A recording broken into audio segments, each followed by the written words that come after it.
I think it's been remarkable um, to have this level of panic. Governor Newsom, for example, closed the zoos again. Now, if you're going to lock up every poor child in Los Angeles or San Diego or San Francisco so that they're in a little apartment, they have no space, and then you're going to close all the public parks. What are these little kids supposed to do? And it Hmm. strikes me that what you end up with is a public health dictatorship, which is very singular in how it measures things.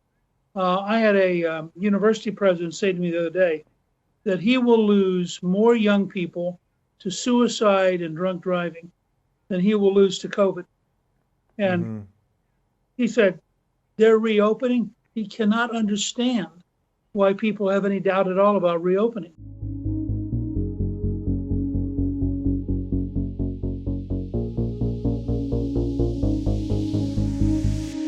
I'm Dave Rubin, and this is the Rubin Report. Reminder everybody to subscribe to our YouTube channel and click that pesky notification bell. And joining me today is the former Speaker of the House, the author of over 40 books, and the chairman of Gingrich 360 Consulting, Newt Gingrich. Welcome to the Rubin Report. Well, it's good to be with you. It's exciting. I'm glad to have you. You are in Rome at the moment. What's going on in Rome these days? Well, as you know, my wife, Callista, is the ambassador to the Vatican. So that's why we're here.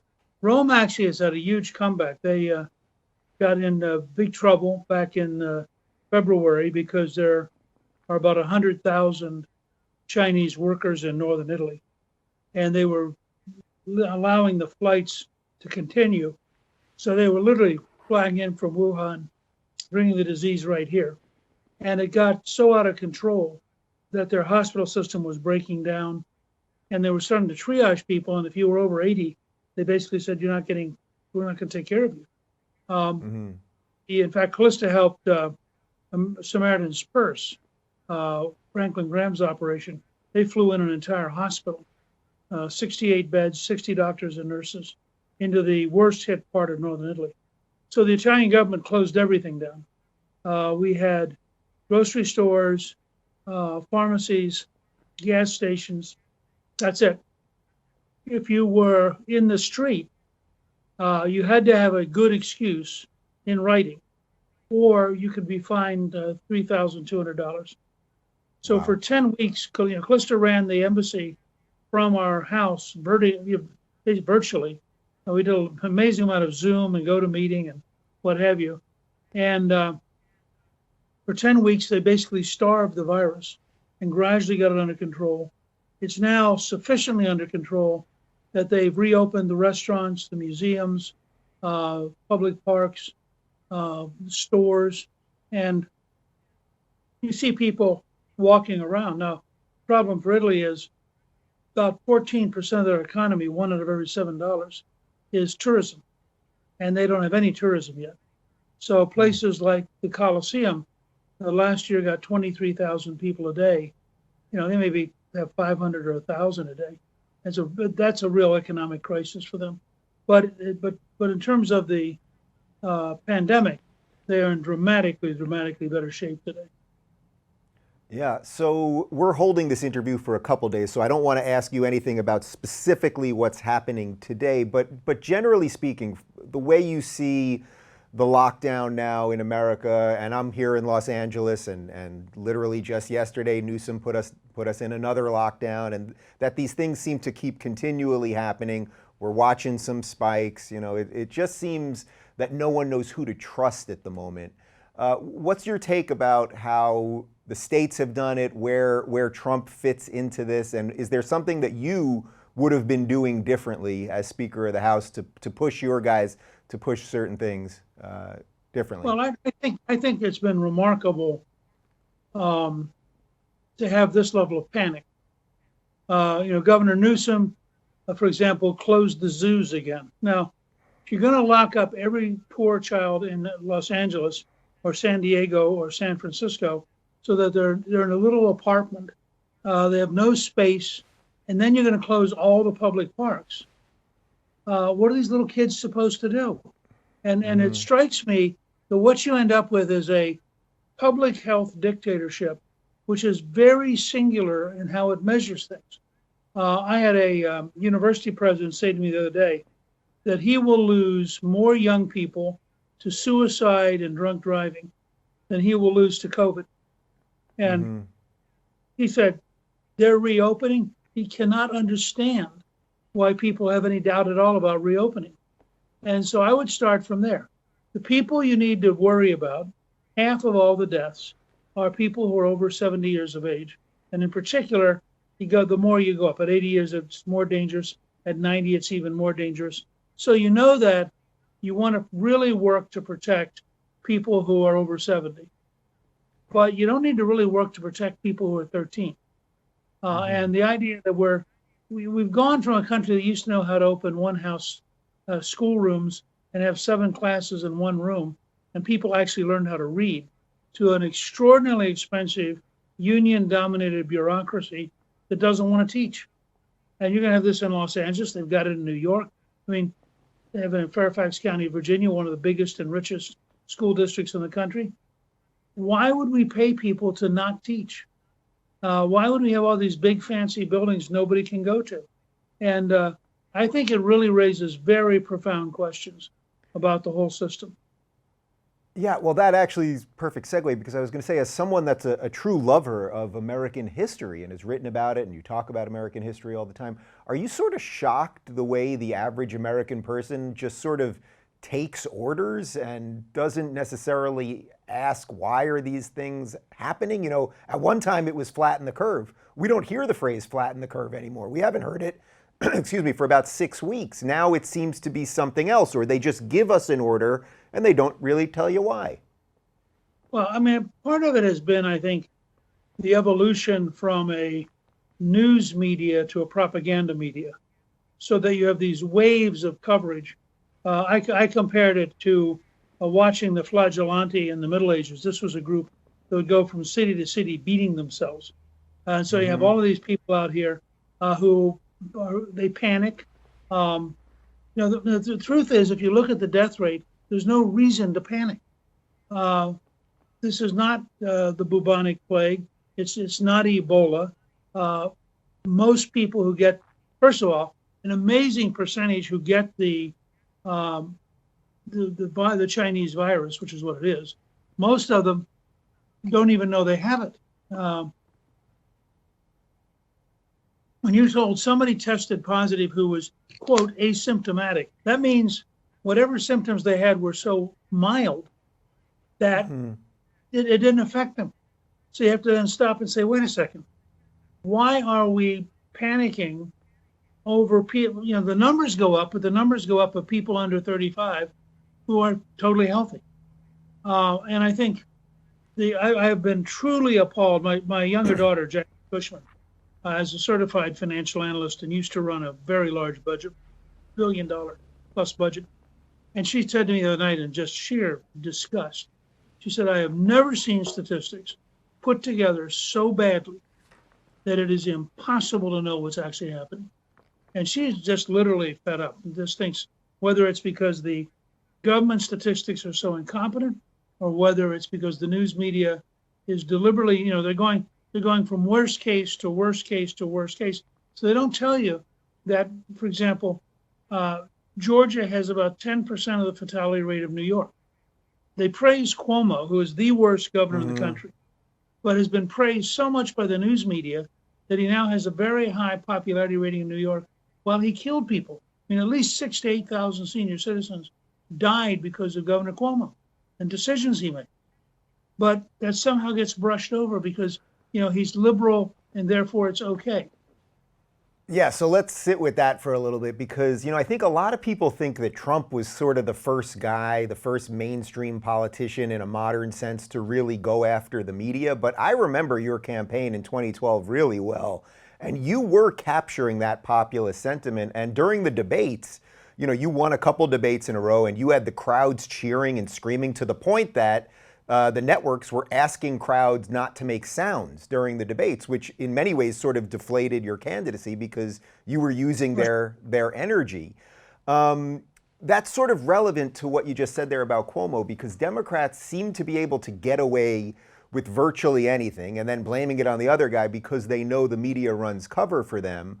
You guys don't get that luxury. Well, look, I mean, you could tell that Romney was the media choice because they rigged towards the end. They just rigged the debates. I mean, it was amazing. When I got up on stage and they said, nobody gets to applaud, nobody gets to do this, nobody gets to do that. And I looked at it and it was truly anti-popular. I mean, it was as elitist as you could possibly be. And I frankly watched. When you say they, do you mean that's coming from the networks or coming from the RNC? No, coming from the network. From the networks, okay. The networks had decided that Romney was the low-risk, moderate candidate that they could survive with, and that I really was their mortal enemy, which is true. I mean, if you're going to destroy the New York Times and turn it into a propaganda machine, then as somebody who grew up when there really was a news media, I am deeply opposed to you, and I don't mind going head-to-head with all these people. I really admired Trump in that sense because I thought in 15 and 16, he did the best job I've ever seen. I mean, better than Reagan, better than me, at taking on the media and winning. I mean, just straight knockdown, drag out fight. And then he's had to do that because they are a propaganda system. They're not a news media. They are about 93% against Trump. They lie about him when he gave this terrific speech at Mount Rushmore, which was a great redefinition of American exceptionalism and why we matter. When they couldn't find anything in the speech, they just lied about it. It was the most amazing thing. In fact, Michael Barone, who's a very common sense, practical guy, wrote a column saying this is the most dishonest news media of his lifetime, and that he thinks it will come back to haunt the news media for having betrayed the trust of the American people. Are you worried that as those institutions crumble, we're going to lose some sort of national cohesion? This has come up with almost all of my guests because everyone at this point basically agrees that the media is crumbling. They've done this to themselves. They seem to double down every time instead of, having a moment of self-reflection. But are you worried that if the New York Times fails, if CNN, if just the media, and then the rest of the institutions, because that then spreads to academia and everywhere else, that if these institutions all crumble, we almost have no way of having a national ethos at some level? Well, look, I think there are other institutions that emerge. I think there's an amazing amount of information now on the internet through Facebook and YouTube and a variety, Twitter, although Twitter's there's a lot of hostility in it. But, and then you have places like C-SPAN, which really are remarkably neutral. In fact, I have watched several Trump speeches on C-SPAN. You also have an ability to stream things. The president streams a lot of his speeches, and supposed to now watch his speeches as streamed from the White House. We also, frankly, during the lockdown, got into watching both St. Peter's and the Basilica in Washington because they were streaming mass. So you're entering a world of dramatically more media, not less media, just as your show is another example of more media, not less media. But we're going to have a really deep split because we're in the middle of a cultural civil war.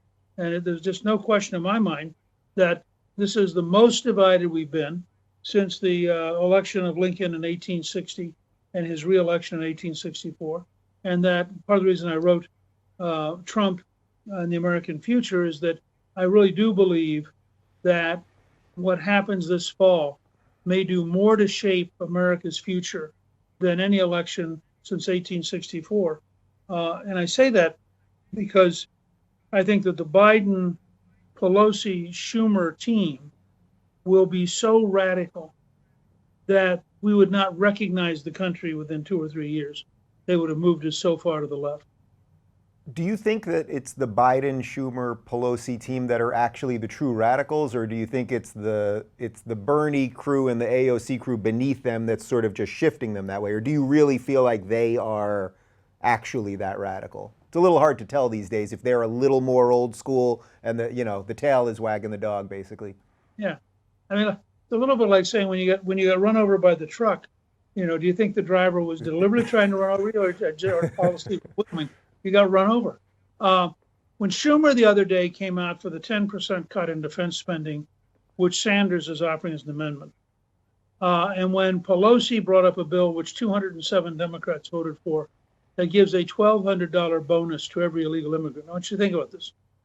207 Democrats voted to give a $1,200 bonus check to every illegal immigrant. I mean, you have to wonder, are these people just crazy? Biden has said that he would sign the Pelosi bill, which is a $3 trillion, very radical bill. You certainly didn't see Biden criticizing the looters and the violence. In fact, 13 of Biden's staff actually helped bail out looters and violent people in Minneapolis. So I just, I think there's a pattern in Trump and the American Future. I put in a chapter that the Democrats love criminals and hate police. And I think if you look at Seattle, Minneapolis, Chicago, New York, I think that that's the objective evidence. So as we watch these progressive cities crumble, the several you just named there, and we can go on the list, all the cities with the worst violence and the worst gun violence and the highest rates of murders, they're all, I think 19 out of 20 or something like that, are progressive run cities. Do you sense that sort of what those mayors and the governors to another extent want is they want the chaos so that Trump has to bring in troops or the National Guard? Like they're almost laying out a trap so that he looks like the authoritarian that they wish him to be? No, I think, I don't think they mind that happening, but I don't think that's what they're doing. I think that the left really has this fantasy image of how the world works. And they really think that if only there were no policemen, it's sort of like the Democratic mayor of Seattle who said that we were going to have a summer of love when they created the autonomous district. Now, 4 people got killed and she gave up on that. Although ironically, she didn't really give up on it until the demonstrators came to her home one night. Suddenly when they were surrounding her house, yeah. She said something that's real. But I think part of it is that their radical left-wing ideology doesn't allow them to deal with reality. So you end up with, let's cut the budget of the New York Police Department $1 billion when there were, I think, 13 people shot on Monday. Chicago has too few policemen, not too many, and they have a dozen or more people shot every weekend. After all the problems in Minneapolis, they're now moving to dissolve the police department. And in my mind, if you stop and say, walk me through this. There's an armed gunman. It's 2:00 in the morning. You're going to send social workers to chat with the gunman. I just need to understand how their worldview works. But I went back recently. Rachel Peterson is our chief researcher, and she pulled up 35 pages of material on the actual Black Lives Matter organization. Mm-hmm. And he's founded by 3 Marxists. And when you read about their real beliefs, you begin to understand they live in an alternative worldview. They live in a world where the police are really very dangerous, and they don't quite have an explanation for all the other people who get killed, because if you're an African-American male, you're 300 times more likely to be shot by a criminal than by the police. But that doesn't matter because, the police are an extension of the authoritarian power of the white male-dominated culture, which is what they're really mad about. Whereas if you just happen to get killed by your neighbor, that doesn't really count. So, an 8-year-old girl gets killed in Atlanta. Well, that's unfortunate, but it's not something that Black Lives Matter is going to do anything about, but she wasn't killed by a policeman. 7-year-old gets killed in Chicago. Well, that's really unfortunate, but it's not really a political event because she wasn't killed by a policeman. So you really have this very weird period underway where the left has no model to explain how they would achieve peace, just as, by the way, they have no model to explain how they would educate children. You look at Baltimore, which has the 4th most expensive school system in the country and has entire buildings in which not a single child can pass the exam, not one. To which Biden's comments this week were, maybe we need to quit testing, because after all, it probably makes them feel bad that they didn't pass the test. Right, and then at the same time, they don't seem to want school choice or charter schools to allow for more ability to get a plurality of education out there and help these kids. It's quite Well, they bizarre, can't. to say the They least. can't. They can't be because um, the Democratic Party is a wholly owned subsidiary of the teachers union. Uh, I think at one of the recent conventions, half the delegates were from the teachers union. And the teachers union is essentially a machine to get paid. It has nothing to do with teaching. You can tell that by the fact they don't want to go back to school. And it has nothing to do with effective teaching. You can tell that because look at Baltimore. When you think of Baltimore as a machine for the payment of union members, it is a remarkably system. If you think of it as an educational system, it is an unbelievably terrible system. And the Democrats cannot, they have no capacity to take on the teachers union anywhere in the country. So they basically say, yeah, you might be destroying the children, but at least the union will help you get reelected.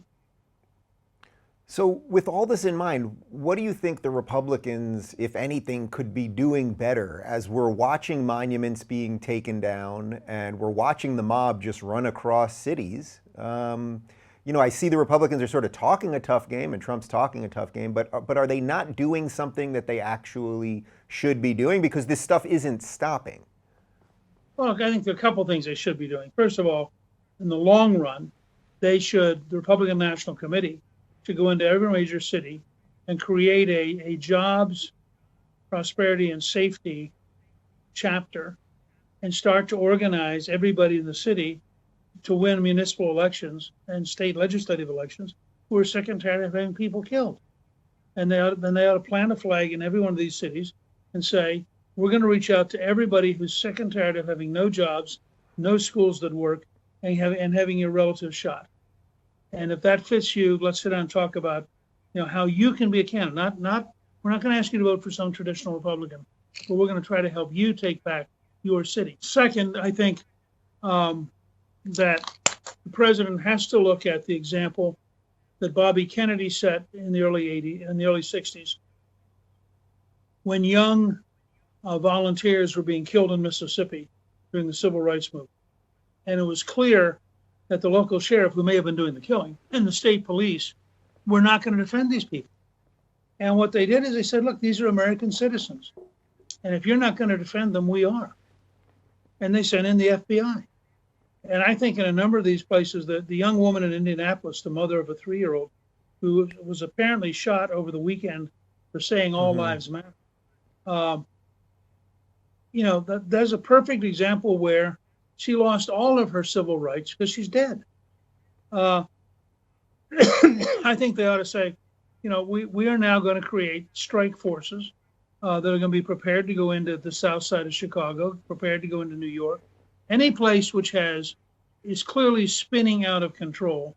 If you won't protect your own citizens, we will, because they're American citizens. And I think we have to be prepared to be much more aggressive and much tougher about taking this on. And then lastly, we ought to create much bigger and more attractive opportunity zones with benefits so great and with education opportunities so great that we can actually begin to create jobs in the inner city everywhere in the country.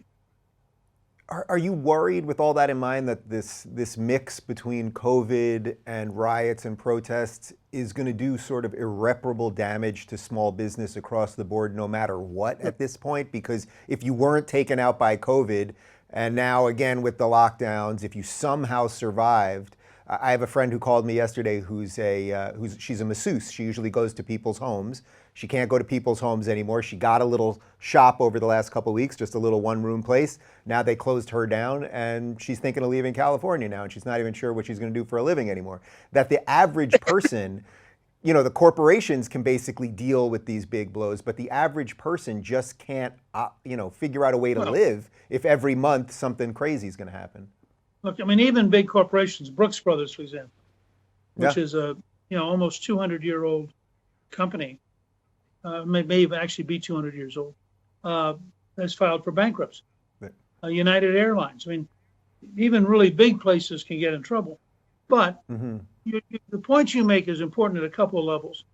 I work very closely with Alfredo Ortiz and the Job Creators Network, and they do terrific work helping small businesses. And we have been much more proactive than the Europeans at trying to help small businesses. But I think one of the things you're going to see is people are going to leave California, people are going to leave big cities. I mean, I would not be at all surprised to see New York lose virtually everybody who has any resources, just because the taxes are too high, the streets are beginning to be unsafe again.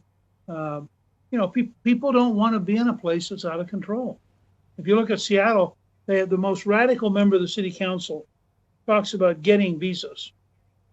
Hmm. Now, Bezos is the richest guy in the world, so he's an obvious target if you're a socialist. But if you want to drive Amazon out of King County and Seattle, you ought to look at this is what AOC did when she blocked them from going into her congressional district and cost that part of New York City 25,000 jobs. And I don't think I mean, it would not surprise me one morning to have Bezos announced that Amazon was moving everything out of Seattle. And the cost of the Hmm. tax, both directly from Amazon and indirectly from all the workers who would then leave, would be just staggering. I mean, it would turn Seattle into Detroit.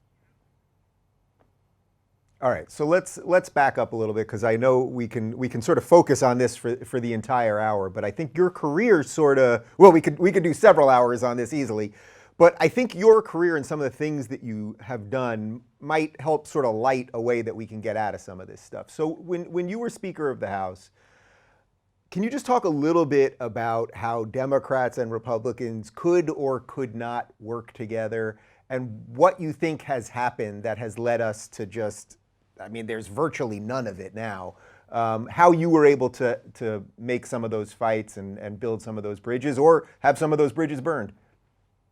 Well, I would point out that, in fact, when the crisis really hit this spring, the House and Senate did manage, and I give Steve Mnuchin, Secretary of the Treasury, some real credit, but the House and Senate actually worked together and produced trillions of dollars in spending. I mean, they did it pretty fast. They did it pretty cleanly. There also has been a steady stream of small bills that people can get together and agree on. Lamar Alexander, the senator from Tennessee, is probably the best example of that. He's a genius at figuring out what they can do rather than what they can't do. But the key to what we did was very explicit, and people who want to know about it can read a very simple small book by Tom Evans called The Education of Ronald Reagan. Reagan had, after his movie career and his TV career, he ended up spending 8 years working for General Electric. And it was a really interesting story because he went around the country as a spokesperson. He gave about 375 speeches to factories. So he had a lot of practice talking to blue collar workers, taking questions, being a celebrity, which was great preparation for running for governor. And in the process, Reagan was in a period where he wouldn't fly an airplane. He did a really bouncy flight in, I think, late 45. So he did not fly an airplane again until 1965. And so he went everywhere by train. And the guy he worked for was a very conservative intellectual, the head of human relations and union relations at General Electric. And so this guy would give Reagan conservative economic books. So here you have Reagan riding across the country in a train, reading conservative economics, preparing his speeches. Well, Reagan came up with a model, which he really got from this particular guy, which Reagan summarized in everyday language by saying, my job is to shine the light on the American people so they will turn up the heat on Congress. But what that meant was you had to have a program like 3-year tax cuts that was popular enough that the American people would say to their congressman, I really want you to pass this. And I've been arguing, for example, that the administration should come out for a 1-year holiday in the payroll tax, because it would be enormously helpful You to got small me. business and the self-employed, and it would be more money in the pocket of every single working American. And that would be the kind of popular proposal that you could then build heat on Pelosi, not because you're in the room negotiating with her, but because you're talking to the whole country and the country is telling her members, I really want you to vote for this. So I really think that when, for example, when we finally passed welfare reform, there was a poll, 92% of the country thought we should reform welfare, including 88% of people who are on welfare. Well, at that point, half the Democrats voted with us. It was 101 to 101 among Democrats, because you went back home and people said, you are going to vote for this, aren't you? And I think that's the real keys, is pick fights that are so popular that the American people will pressure the Congress into being for it. Do you think that's a little more complex now because of the cult of personality around Trump, or just the way the media talks about Trump, or what people think about Trump, or what they say about half the country, that getting anything that he wants done is going to inherently be more difficult? Well, I think to some extent it's more difficult, but on the other hand, they did a great job of focusing on their tax cuts. They got them through, they got them approved. Those are certainly not things that the Democrats wanted to do. He's done a very good job building up the defense system and communicating why that's really important. McConnell's done an amazing job getting in the Senate, getting conservative judges approved, the most successful first term, I think, in American history. So it's a mixed bag. I think Trump finds it, I think at times his personal aggressiveness gets in the way of his effectiveness. And I think that sometimes it's a little bit like the Green Bay Packers at their peak had a great running back named Jimmy Taylor who'd come from LSU. And Taylor was an enormously strong guy. And somebody made the comment one time that about the 5th year in the NFL, Taylor finally realized it was okay to go slow enough that the pulling guard could get ahead of you and could actually block for you. You didn't have to go knock everybody down by yourself. I think Trump has never quite learned the Jimmy Taylor lesson that, there are lots of people who want to help the president. When he picks the right big issues, he could have a huge army of people talking about it, helping the Congress, getting it through. But that requires a slower paced and more leadership style rather than I can do it all myself. Yeah. Are you shocked in all your years doing this and in government and now in consulting, how often it seems that the average person sort of doesn't know what's in their best interest? Like something like you just mentioned about the payroll tax cut, or just generally tax cuts. I'm always for tax cuts. You cut taxes on business, now people are going to have more money. You cut personal income tax, people are going to have more money. I would much rather people decide what to do with their money than the government. But yet a huge percentage of people seem to think, oh, we just have to keep throwing money at things no matter what the evidence says. Is that like just one of the ongoing battles that you have to have sort of intellectually? Part of it. That's part of it. Remember, some of it's self-serving. I mean, if you're a racial studies graduate from Harvard and you have this great new idea for a program where the federal government will hire 600 racial studies experts to brainwash the rest of us, I mean, you just figured out a whole new career for yourself. Yeah. If you're the teachers union, you'd love to have more money. I mean, that's understandable. The same thing's true for the police union, for that matter. I mean, so there's a certain amount of self-aggrandizement. There's a fair amount of not thinking about this stuff for the practical reason that in a free society, most of the time, you shouldn't have to. So, and our education system right now is so totally screwed up. As Reagan once said, it's not what they don't know that's scary, it's what they know that isn't true. Let me say one more thing about this, though. Yeah. One of the great lessons I learned was from a book by Tony Schwartz called The Election Game and How to Win. I'm sorry. And what, I forget the name of the title right now. I was going to give you the wrong title. Anyway, Tony Schwartz was a great radio consultant who then went into politics. He did lots of radio ads, and he was very good at understanding the idea that it's called the responsive chord. His theory was he wanted to talk about something that was already in your brain. So all he's doing is triggering the response. He's not filling it up. But he had a very good sound rule. He said, never underestimate the intelligence of the American people, nor overestimate the amount of information they have. Very often they won't have the right information, and so they'll look like they don't know it. But if you'll make sure to get them the right information, they will then figure out the right solution. And I found in my career that was almost always true. And I'm trying to convince, frankly, the Republicans this year that if they'll calmly and methodically run a very fact-based campaign, that they'll be shocked at how well they'll do. For example, in a Pew poll recently, 3 out of 4 Americans oppose defunding the police. Now, and frankly, of the 25% who are in favor of defunding, about half of them don't want to do very much. So the really hardcore left-wing radicals are about 12 or 13% of the country. Well, I mean, Republicans ought to be able to win that fight.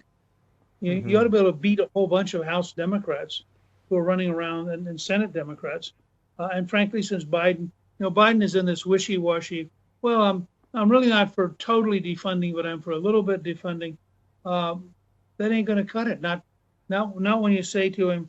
So 2 weekends ago, there were 152 Americans shot in New York and Chicago combined. 152. So, Mr. Biden, what's your answer to 152 Americans being shot? And the truth is, he has no answer. Are you shocked then that they ended up going with Biden? I mean, he's been around forever. I know you're no fan of Hillary Clinton, but at least there was some base that was seriously excited about her. That's undeniable. But I don't see anyone that's excited about Biden. And if anything, he's obviously having some cognitive problems, and the media seems to be running cover for it. And it's I don't mean that to be glib or funny or anything. I mean, it's sad in a way, but that there's no excitement behind this thing. Do you think they're going to regret that this was the choice? Well, you actually got me to think something I hadn't thought about. There's a fascinating, almost 180-degree opposite between the Republican selection process of 16 and the Biden process. In 16, Trump kept knocking people out.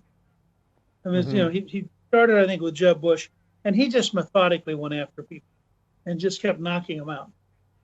Biden passively allowed everybody else to shoot themselves. So they would, everybody got a shot at it. Everybody had their moment in the sun, and then they failed. And so people would say, well, not him or well, not her. And Biden ultimately was, I think, relying on 2 things. He started the dance with very high name ID. I think only Sanders had equal name ID. And second, he had spent 8 years standing next to Barack Obama.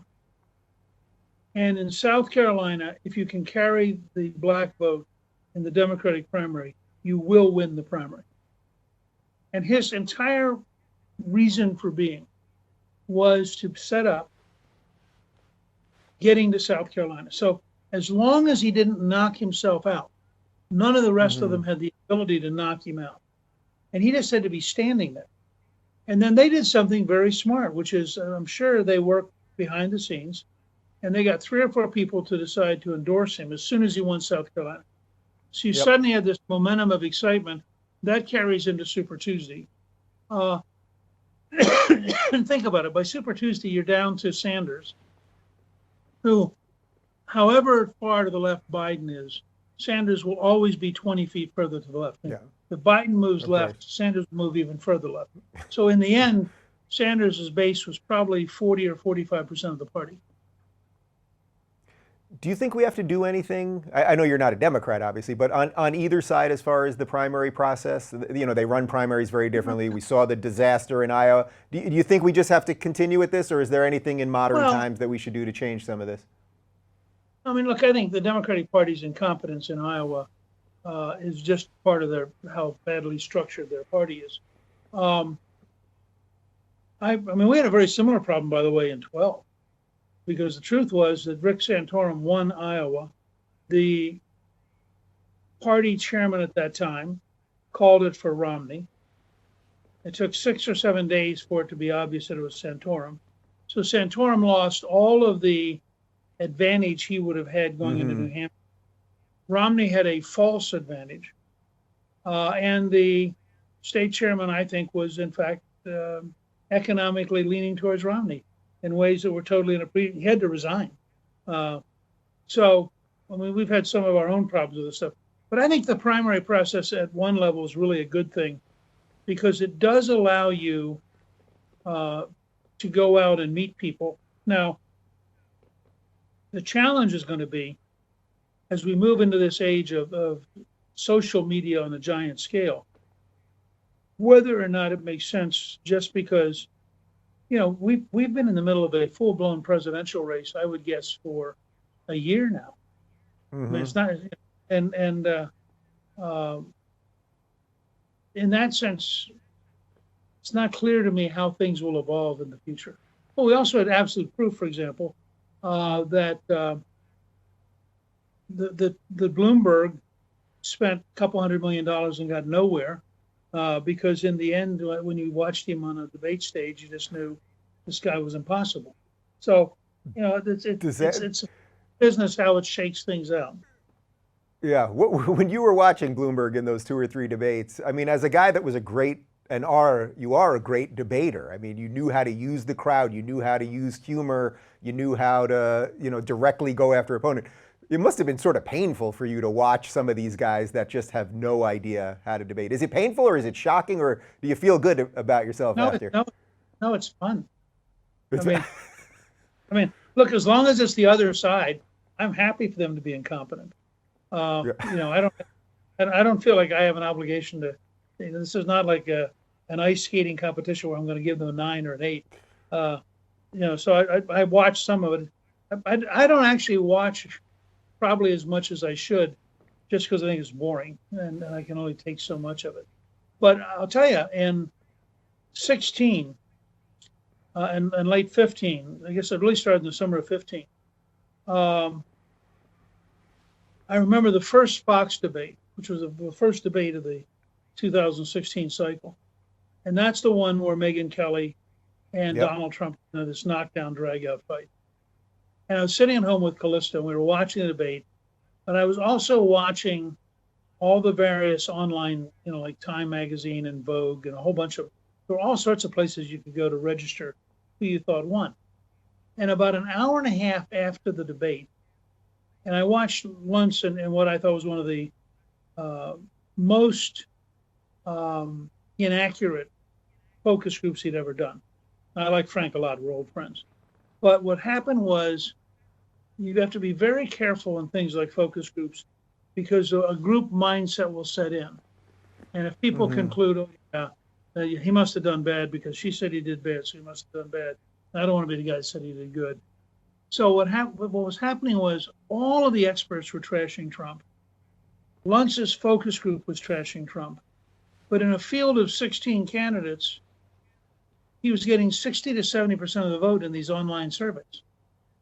And I remember turning to Callista about midnight, I guess, and saying, as a historian, there's an anomaly building here.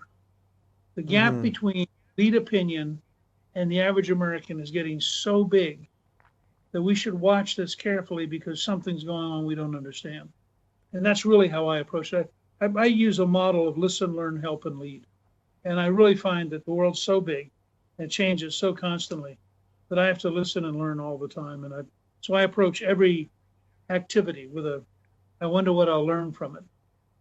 Huh. You'll probably find this interesting, actually. When I had David Horowitz on, who I'm sure you either know or certainly know of his work, I asked him when did he realize that Trump was the real deal, and he said it was the exact moment that Trump got into the fight with Megyn Kelly because he realized nobody else would have ever done it, and that was it, and he fully went there. Let's talk a little bit about history, though, because we seem to be in this time where we're erasing history. Is there something that, for my younger audience, some piece of American history that maybe isn't the most known piece, that you think people should know more about that might help us get a lens on what's going on now? Sure. I wrote 3 novels about the Revolutionary War and 4 novels about 4 novels about the Civil War. And I think the most amazing moment in the history of America is Christmas night, 1776. We did it in a book called The Times That Try Men's Souls, which is the quote from Paine's The Crisis. Washington's army has shrunk from 30,000 in September to about 2,500. And they have a council of war, and Washington says, most of these guys' enlistments end in first or second week of January. And if we don't do something, the army will disappear. And he says, now, all of us in this room have no risk, because if the army disappears, we're all going to be hung. So we can take really big risks because our life's already forfeit. Yeah. And so he came up with a plan, which was too complicated, to cross a icy river in the middle of a snowstorm at night in 3 different places. He would lead the main elements. He had, as a sign of great leadership, he had taken Thomas Paine, who'd written an amazing pamphlet called Common Sense, which explained the Revolutionary War to everyday people. And Paine had enlisted as a rifleman. And on the way through New Jersey, Washington took him aside and said, go to Philadelphia and write a pamphlet that explains what do we do? We all thought this was going to be easy. Well, it's going to be hard, and we need somebody to explain it to us. So Paine literally had gone to Philadelphia and wrote The Crisis. Washington had his officers read from the opening chapter of The Crisis as the men got in the boats to cross the river. Wow. When they finished crossing the river, they marched 8 miles in a snowstorm at night. 1/3 of them did not have boots and had wrapped their feet in burlap bags. The next morning, they surprised the professional German soldiers, captured 800 of them, and ran like crazy and crossed the river before the British Army could get there. The news of that victory brought 15,000 volunteers in 2 weeks. It's the decisive moment of the war. Now, I cite that for younger people because all of these totally uninformed idiots who downplay Washington have no idea what real life is. You know, real life is not being coddled in some university surrounded by people who make sure you have a safe space. Real life is facing gigantic challenges and finding the character and the courage and the endurance to build something, to do something real. And this country stands on George Washington's shoulders. We would not have won the Revolutionary War without him. We might not have gotten the Constitutional Convention without him. And he served as our first president for 8 years and established precedents which to this day are the mark of freedom. And I would just say it is tragic that we've allowed 3 generations of brainwashing to destroy the understanding of the real America for millions of young Americans. Well, it's an inspirational story, but I can't end with that. So we're going to have to end. I can't end with that sort of ending of what we've done to the 3 generations. So let's clean it up. Let's clean it up in a way I know you will do well, which is for all of the people that are worried right now. They're worried about their jobs. They're worried about the political polarization. They're worried about lockdowns and COVID and everything else. Can you paint a bit of a future that they can be hopeful for, that can get us out of this? Sure. I mean, you see it beginning to happen all around you. We're going to have an explosive increase in the ability to educate people. The recent announcements by Amazon and Google and others and Apple, we're going to have remarkable capacity for people to go and get great jobs. We're going to become once again the #1 industrial country in the world. We're going to remain the #1 producer of energy in the world. We're going to get to the moon by 2024, and we're going to be on Mars by 2033. Our children and grandchildren are going to be literally mining asteroids and running commercial hotels in space. We will have breakthroughs in medicine.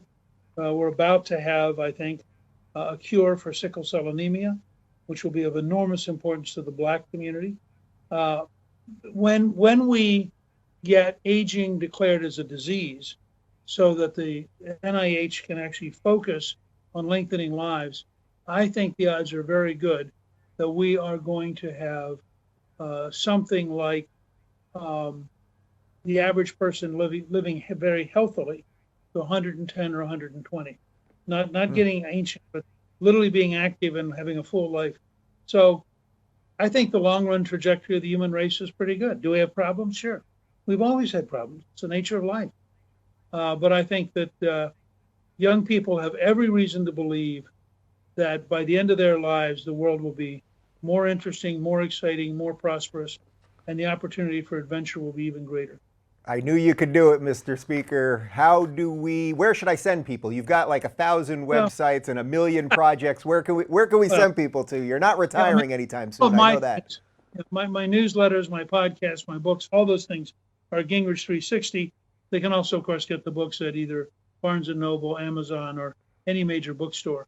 And I'm very proud of Trump and the American Future, because I think it captures some of this extraordinary gap between a bad future with the left and an amazingly good future if we win this election this fall. If you're looking for more honest and thoughtful conversations about politics instead of nonstop yelling, check out our politics playlist. And if you want to watch full interviews on a variety of topics, watch our full episode playlist all right over here. And to get notified of all future videos, be sure to subscribe and click the notification bell.